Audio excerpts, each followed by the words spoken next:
नमस्कार, स्वागत है आप सभी का डीडी न्यूज में। आपके साथ न्यूज 18 लेकर हाजिर हूं मैं संध्या शर्मा। आइए बुलेटिन की शुरुआत करते हैं हेडलाइंस के साथ। पश्चिम बंगाल में आज थम जाएगा प्रचार का शोर। पीएम मोदी, अमित शाह समेत भाजपा के तमाम दिग्गज नेता करेंगे प्रचार। ममता बनर्जी, अभिषेक बनर्जी भी अंतिम दिन झोंकेंगे पूरी ताकत।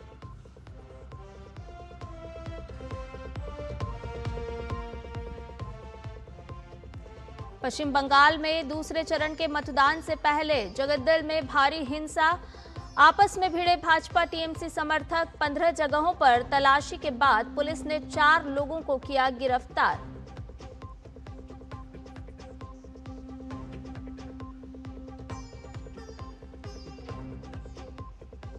प्रधानमंत्री नरेंद्र मोदी का आज से 2 दिवसीय सिक्किम दौरा। राज्य के स्वर्ण जयंती समारोह के मौके पर 4000 करोड़ रुपए की विकास परियोजनाओं की करेंगे शुरुआत।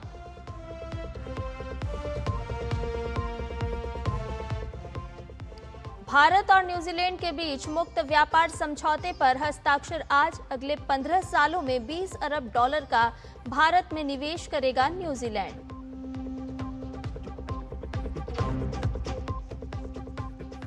ईरान के विदेश मंत्री अब्बास अराक्ची रूस के सेंट पीटर्सबर्ग पहुंचे। पुतिन से करेंगे मुलाकात। ईरान ने हॉर्मुज खोलने के लिए अमेरिका को भेजा नया प्रस्ताव।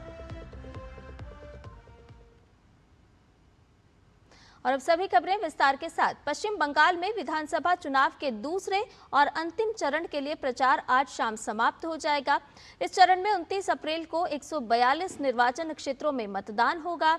दूसरे चरण में मतदान वाले विधानसभा क्षेत्र 8 चुनावी जिलों में आते हैं, जिनमें कोलकाता उत्तर, कोलकाता दक्षिण, हावड़ा, नदिया, उत्तर 24 परगना, दक्षिण 24 परगना, हुगली और पूर्व बर्धमान शामिल हैं। बंगाल में दूसरे चरण के लिए 1448 उम्मीदवार मैदान में हैं। चुनाव आयोग ने दूसरे चरण के चुनाव के लिए सुरक्षा के कड़े इंतजाम किए हैं। दूसरे चरण के मतदान के लिए 11 अतिरिक्त पुलिस पर्यवेक्षक नियुक्त किए गए हैं। पश्चिम बंगाल में पहले चरण के मतदान में 23 अप्रैल को रिकॉर्ड 93.19% मतदान दर्ज किया गया। 4 राज्यों केरलम, असम, पश्चिम बंगाल, तमिलनाडु और एक केंद्र शासित प्रदेश पुदुचेरी के लिए मतगणना 4 मई को होगी।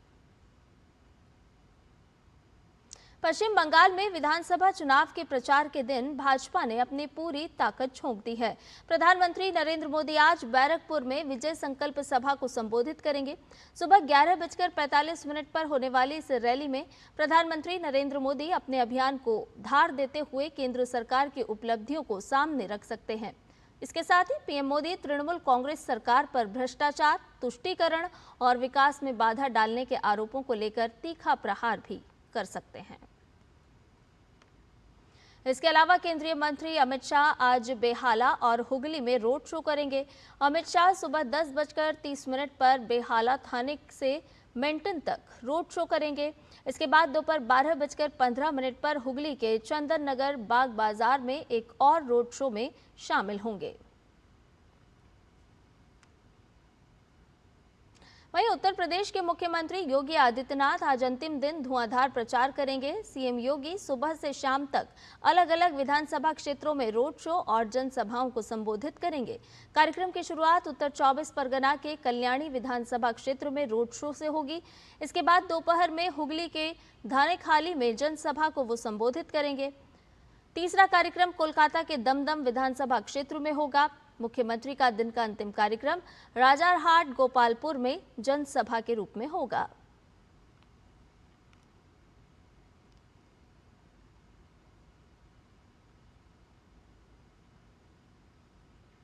इसके अलावा त्रिपुरा के मुख्यमंत्री माणिक साहा कोलकाता में एक प्रेस वार्ता को संबोधित करेंगे। वो कोलकाता के होटल वाटसन में बंगाल चुनाव से जुड़े प्रमुख मुद्दों पर पत्रकारों को संबोधित करेंगे।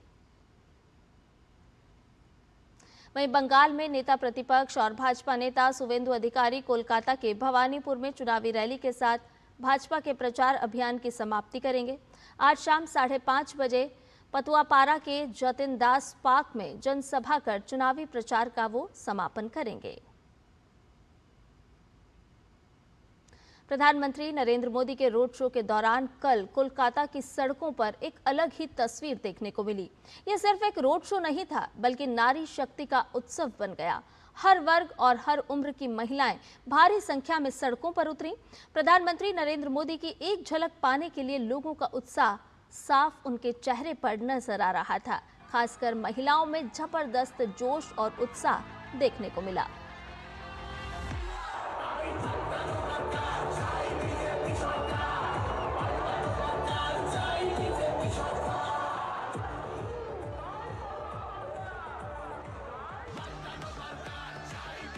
तो प्रधानमंत्री नरेंद्र मोदी ने कल ये रोड शो किया। इस दौरान महिलाएं, हर वर्ग की महिलाएं साफ तौर पर प्रधानमंत्री नरेंद्र मोदी की एक झलक पाने के लिए खासी उत्सुक नजर आईं।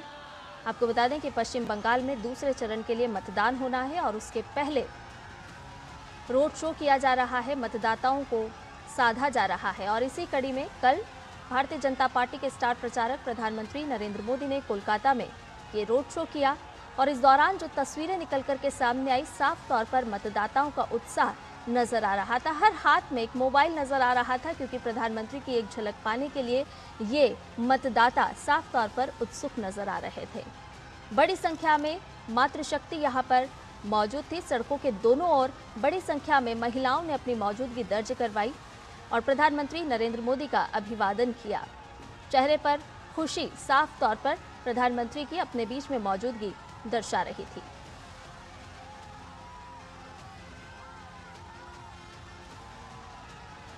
तो कोलकाता की ये तस्वीरें हैं, जहां प्रधानमंत्री नरेंद्र मोदी ने कल रोड शो किया। काफी लंबा ये रोड शो था और इस दौरान बड़ी संख्या में हर उम्र की महिला यहां पर नजर आई। लोक संस्कृति की नजर भी यहां पर दिखाई दी, लोक संस्कृति की भव्यता। और ये तस्वीरें साफ तौर पर जहां युवा मतदाता मौजूद थे, तो वहीं बुजुर्ग और वृद्ध मतदाता भी साफ तौर पर प्रधानमंत्री नरेंद्र मोदी का अभिवादन कर रहे थे और मोबाइल में प्रधानमंत्री की तस्वीर कैद करते हुए भी ये कोलकाता के लोग नजर आए। युवा बड़ी संख्या में इस दौरान मौजूद रहे। और वहीं तृणमूल कांग्रेस ने भी प्रचार के अंतिम दिन पूरी ताकत झोंक रखी है। टीएमसी प्रमुख और पश्चिम बंगाल के मुख्यमंत्री ममता बनर्जी आज कई जनसभाएं और रोड शो करेंगी। वहीं अभिषेक बनर्जी भी लगातार प्रचार कर रहे हैं। कल अभिषेक बनर्जी ने फाल्टा में रोड शो किया। पश्चिम बंगाल में दूसरे चरण के मतदान से पहले सियासी पारा चढ़ा हुआ है। उत्तर 24 परगना के जगदल इलाके में तृणमूल कांग्रेस और भाजपा कार्यकर्ताओं के बीच हिंसक झड़प की खबर सामने आई है। देखते ही देखते जगदल पुलिस स्टेशन परिसर रणक्षेत्र में तब्दील हो गया, जहां दोनों पक्षों के बीच जमकर ईंट पत्थर चले। इस हिंसा पर कड़ा एक्शन लेते हुए पुलिस ने अब तक 15 स्थानों पर छापेमारी की है। मामले की गंभीरता को देखते हुए पुलिस ने टीएमसी पार्षद गोपाल राउत समेत 4 लोगों को गिरफ्तार भी कर लिया है। इलाके में भारी पुलिस बल तैनात है और स्थिति को नियंत्रण में रखने के लिए लगातार गश्त भी की जा रही है। आपको बता दें कि जगदल में भारतीय जनता पार्टी ने टीएमसी पर गंभीर आरोप लगाए हैं, जिसमें केंद्रीय बल के जवान योगेश शर्मा को गोली लगने का आरोप भी शामिल है। वर्तमान में वो अस्पताल में भर्ती हैं। दावा है कि रविवार आधी रात बीजेपी उम्मीदवार पवन सिंह के घर पर हमला हुआ, जिसमें ताबड़तोड़ फायरिंग भी की गई। इस हमले के बाद बीजेपी उम्मीदवार राजेश कुमार थाने में शिकायत दर्ज कराने के लिए पहुंचे थे। उनकी थाने में मौजूदगी की खबर मिलते ही तृणमूल कांग्रेस के काउंसिलर मनोज पांडे अपने समर्थकों के साथ थाने पहुंच गए। वहां दोनों पक्षों के समर्थकों के बीच पहले कहासुनी और फिर हाथापाई शुरू हो गई। यह हिंसक झड़प थाने के अंदर तक पहुंच गई, जिसके बाद पुलिसकर्मियों ने किसी तरह से दोनों पक्षों के समर्थकों को बाहर निकाला और थाने के दरवाजे बंद कर दिए। इस घटना का असर बीजेपी उम्मीदवार पवन सिंह के घर तक पहुंचा, जब तृणमूल कार्यकर्ताओं ने उनके घर पर अंधाधुंध पत्थरबाजी कर दी। इस दौरान पवन के अंगरक्षक और केंद्रीय बल के जवान योगेश शर्मा बाहर आए, तभी अचानक गोली चलने की आवाज सुनाई दी। योगेश शर्मा खून से लथपथ होकर गिर पड़े और उनके पैर में गोली लगी। बीजेपी ने इस घटना को तृणमूल द्वारा सुनियोजित और चुनावी माहौल को बिगाड़ने की एक साजिश करार दिया है। वहीं तृणमूल कांग्रेस ने इन सभी आरोपों को सिरे से नकारा है। पश्चिम बंगाल के भांगड़ इलाके में दूसरे चरण के विधानसभा चुनाव से पहले कब्रिस्तान के पास एक खाली पड़े घर से भारी मात्रा में बम बरामद किए गए हैं। ये घटना उत्तर काशीपुर थाना क्षेत्र की बताई जा रही है। खुफिया जानकारी के आधार पर पुलिस ने छापेमारी की, जिसके बाद इलाके में हड़कंप मच गया। मामले की गंभीरता को देखते हुए एनआईए जांच के निर्देश दिए गए हैं। अब ये जांच की जा रही है कि ये बम किसने जमा किए और इनके पीछे का मकसद क्या था। रुक करते अन्य खबरों का। प्रधानमंत्री नरेंद्र मोदी आज से 2 दिवसीय सिक्किम दौरे पर रहेंगे, जहां वो राज्य की स्थापना की 50वीं वर्षगांठ के समापन समारोह में भाग लेंगे और 4000 करोड़ रुपए से अधिक की व्यापक विकास परियोजनाओं का शिलान्यास और उद्घाटन करेंगे। आज वो गंगटोक पहुंचेंगे और कल सुबह ऑर्किडेरियम का दौरा करेंगे, जहां विश्व स्तरीय ऑर्किड अनुभव केंद्र का उद्घाटन करेंगे। ऑर्किडेरियम सिक्किम की पारिस्थितिक और पुष्प विरासत को प्रदर्शित करने के लिए एक विश्व स्तरीय केंद्र के रूप में विकसित किया गया है। कल ही प्रधानमंत्री नरेंद्र मोदी पालजोर स्टेडियम में स्वर्ण जयंती समारोह के समापन समारोह में शामिल होंगे, जहां वो कनेक्टिविटी, स्वास्थ्य सेवा, शिक्षा, बिजली, पर्यटन, शहरी विकास, पर्यावरण और कृषि क्षेत्र से परियोजनाओं का उद्घाटन करेंगे और आधारशिला भी रखेंगे। स्वास्थ्य सेवा क्षेत्र में प्रधानमंत्री नामची जिले के यांगंग में 100 बिस्तरों वाले आयुर्वेद अस्पताल की आधारशिला रखेंगे। इन परियोजनाओं से सिक्किम में समग्र और समावेशी विकास को बढ़ावा मिलेगा। प्रधानमंत्री इस अवसर पर सभा को संबोधित भी करेंगे। तो बिजली और पर्यटन क्षेत्र के लिए करोड़ों की सौगात लेकर प्रधानमंत्री नरेंद्र मोदी सिक्किम पहुंचेंगे।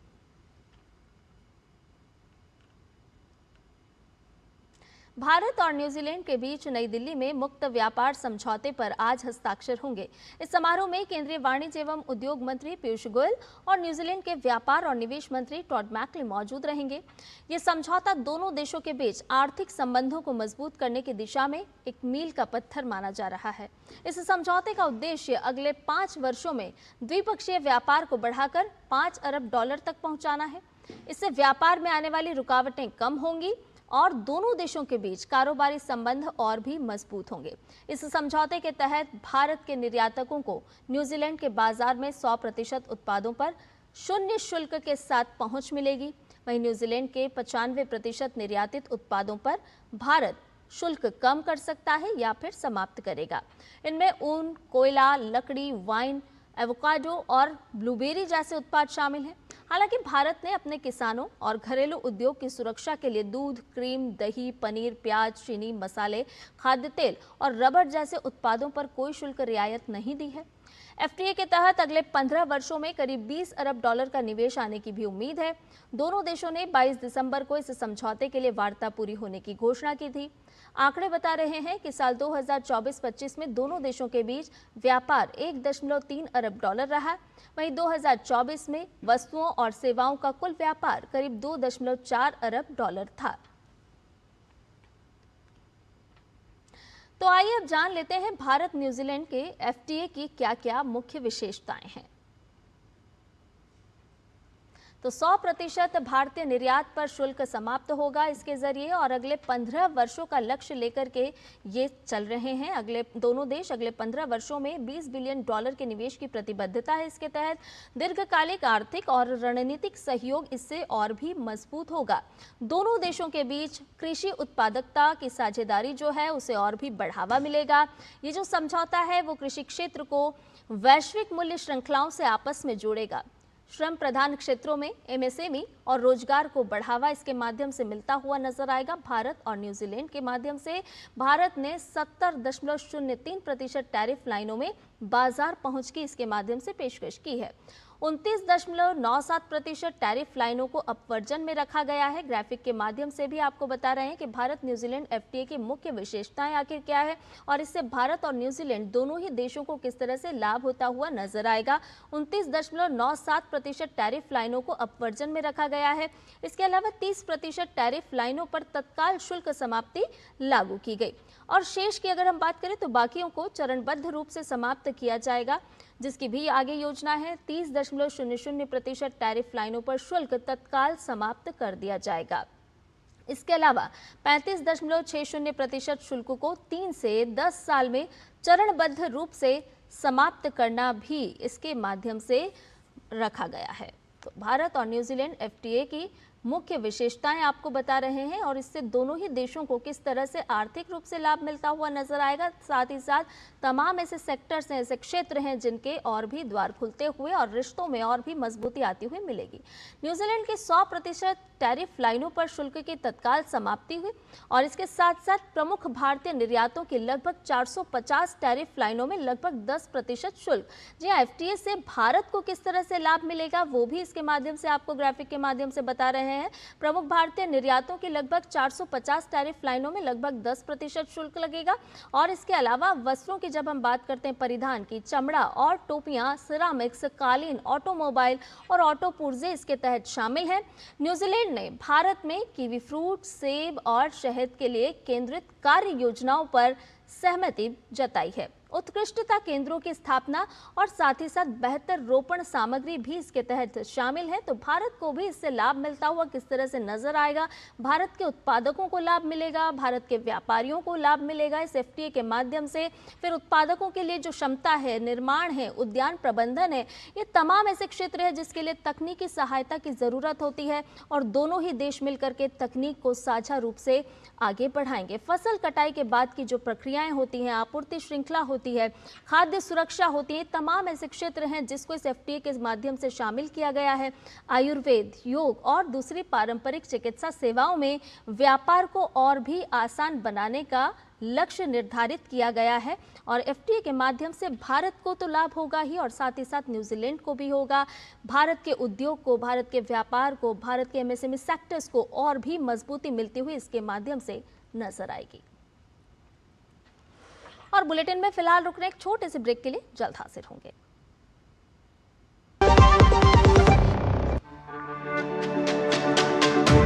मेरी पसंद, मेरी पसंद, मेरी पसंद, मेरी पसंद, हमारी पसंद, हम सबकी पसंद। मजबूत देश का मजबूत सरिया हो गया स्टील।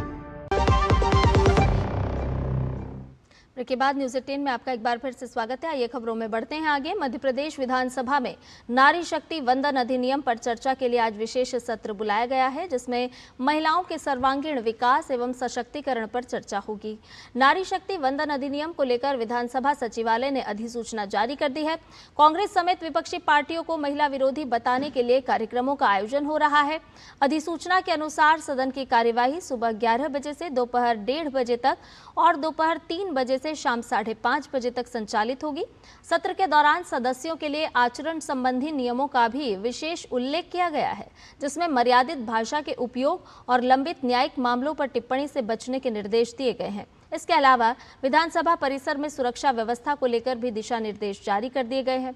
सदस्यों से अपेक्षा की गई है कि वो दर्शकों को बिना प्रवेश पत्र के परिसर में प्रवेश न दिलाएं ताकि सत्र की कार्यवाही सुचारू रूप से संचालित हो सके।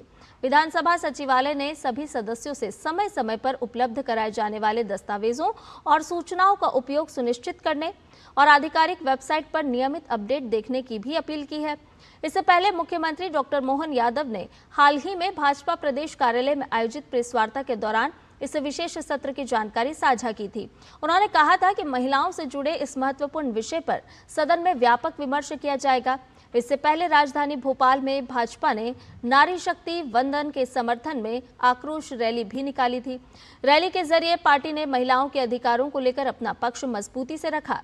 वहीं इस मामले पर कांग्रेस भी भाजपा पर हमलावर है।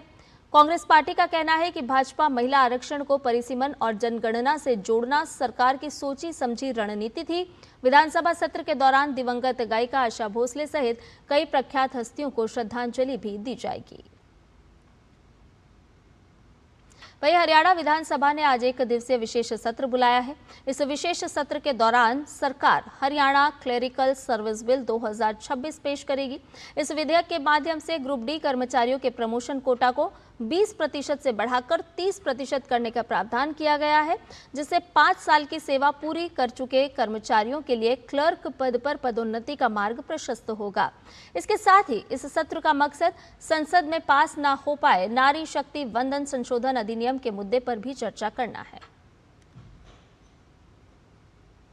पश्चिम एशिया में भू राजनीतिक तनाव के कारण रसोई गैस की वैश्विक ऊर्जा आपूर्ति श्रृंखला में आई दिक्कतों के बीच भारत सरकार और तेल विपणन कंपनियों ने देश भर में रसोई गैस की निर्बाध आपूर्ति सुनिश्चित की है। मुंबई के साकीनाका में ग्राउंड जीरो का जायजा लिया है हमारे संवाददाता योगेश कुमार शीतल ने, आपको दिखाते हैं।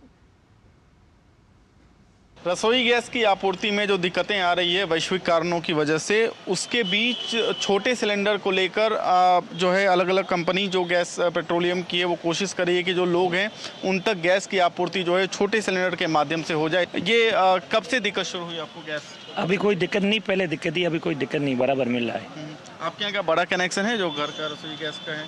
नहीं, 5 किलो का है, वही चला रहे हैं। 5 किलो हाँ। क्या करते हैं आप यहाँ पे? मैं इधर साकिना का दुकान पे काम करता हूँ। पूरे परिवार के साथ यहाँ रहते हैं या अकेले? जी, परिवार के साथ रहते परिवार के साथ रहते हैं। लगता है इसमें काम चल जाएगा फिलहाल? जी, अभी तो फिलहाल नहीं, पहले मिल रहा था, अभी तो इसी से काम चला रहे। अभी तो धीरे धीरे सिचुएशन सही हो रहा है और आगे देखते अभी ठीक ही जा रहा, तो अच्छी बात है। जो गैस कंपनी है उन्होंने कई जगह ये स्पेशल आउटलेट लगा है जो कि 5 लीटर के सिलेंडर के लिए है। खास करके जो बैचलर हैं या जो स्ट्रीट वेंडर्स हैं जिनका बेसिकली इससे रोजी रोटी चलता है, स्ट्रीट फूड्स वो सेल करते हैं, उनके लिए खास करके कोशिश की जा रही है कि उनको उनके व्यवसाय में किसी तरह की दिक्कत ना हो। हसन जी, क्या स्थिति है, ज़रा समझाइए। सर, स्थिति बिल्कुल नॉर्मल है। प्रॉपरली हमारे पास में स्टॉक आ रहा है भारत पेट्रोलियम से, और हम अलग अलग जगह पे कैंप लगा के ये सप्लाई दे रहे हैं 5 kg का। अगर किसी को नया कनेक्शन चाहिए तो एक फॉर्मेट है, वो भर के उसके साथ में आधार कार्ड का कॉपी लेके और मोबाइल नंबर का OTP से हम सप्लाई दे रहे हैं। जब से थोड़ा क्राइसिस हुआ उसके बाद में डायरेक्टली हमको ये इंस्ट्रक्शन है, आप सीधा कंज्यूमर को सप्लाई देंगे, कहीं पे आगे डाइवर्ट नहीं करना है, सीधा डायरेक्ट कंज्यूमर को जाएगा। उसके लिए हम सिस्टमेटिकली एज पर गवर्नमेंट की गाइडलाइन से सप्लाई करते हैं। युवा आपको बड़ी संख्या में दिखेंगे जो अलग अलग फैक्ट्री में काम कर रहे हैं या फिर अनऑर्गेनाइज सेक्टर में हैं। इन तक कोशिश की जा रही है कि इनको इस दिक्कत में किसी तरह मदद इन तक पहुंचे, इसकी कोशिश जो लगातार की जा रही है। एजेंसी मालिक जो है वो भी बता रहे थे, और जो पूरा सेल जो डिपार्टमेंट देखता है अलग अलग पेट्रोलियम कंपनी का, वो इंश्योर करने में लगा हुआ है कि जो बैचलर हैं या फिर जो माइग्रेंट वर्कर्स हैं या फिर जो इस तरीके से बाहर रहते हैं और जिनको ऐसी परेशानियाँ हो रही है, उनको जो है अभी ऐसे सिचुएशन में किसी तरह की दिक्कत नहीं हो। अपने सभी सुरेश काले के साथ योगेश कुमार शीतल, दूरदर्शन समाचार, मुंबई।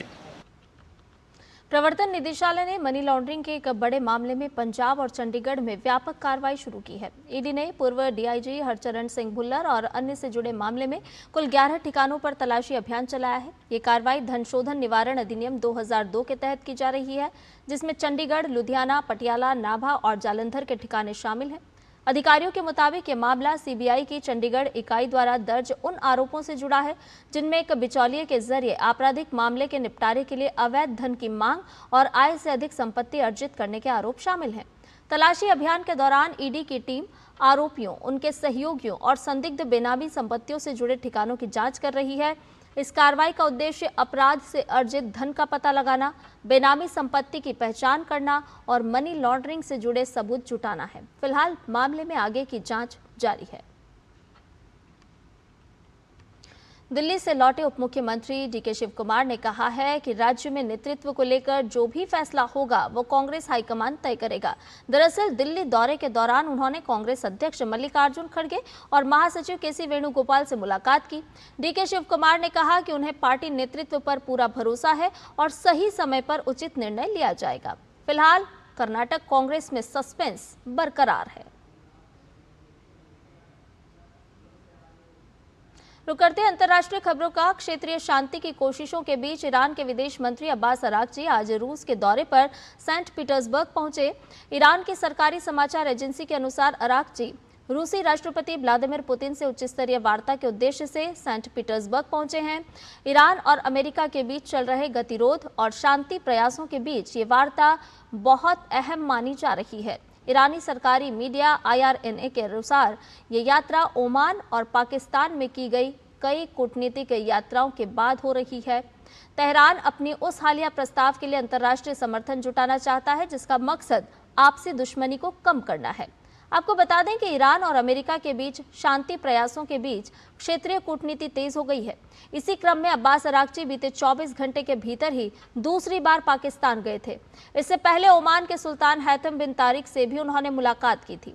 इस मुलाकात के दौरान उन्होंने द्विपक्षीय संबंधों, क्षेत्रीय घटनाक्रमों और क्षेत्रीय संकट को सुलझाने के लिए चल रहे कूटनीतिक प्रयासों पर चर्चा की। इसके अलावा ईरानी विदेश मंत्री ने कतर के पीएम शेख मोहम्मद बिन अब्दुल रहमान अल थानी से फोन पर बातचीत कर क्षेत्रीय हालात और जारी कूटनीतिक प्रयासों पर विचार विमर्श भी किया। तो ईरान की ओर से तनाव कम करने की बड़ी कूटनीतिक पहल सामने आई है। खबरों के मुताबिक तेहरान ने मध्यस्थ के जरिए अमेरिका को एक नया प्रस्ताव भेजा है, जिसमें हॉर्मुज जलडमरू मध्य को दोबारा खोलने और जारी संघर्ष को खत्म करने की रूपरेखा पेश की गई है।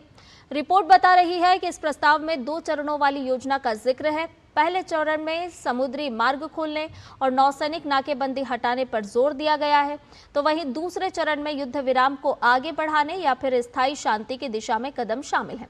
हालांकि अमेरिका की ओर से अब तक इस प्रस्ताव पर स्पष्ट रुख सामने नहीं आया है। वहीं परमाणु कार्यक्रम को लेकर वॉशिंगटन की शर्तें अभी भी इस गतिरोध की बड़ी वजह बनी हुई है। इस बीच ईरान के विदेश मंत्री ने संकेत दिए हैं कि इन शर्तों पर देश के भीतर अब तक कोई सहमति नहीं बन पाई है और ऐसे में यह नया प्रस्ताव क्षेत्र में शांति की दिशा में कितना कारगर साबित होगा, इस पर सभी की नजरें टिकी हुई है।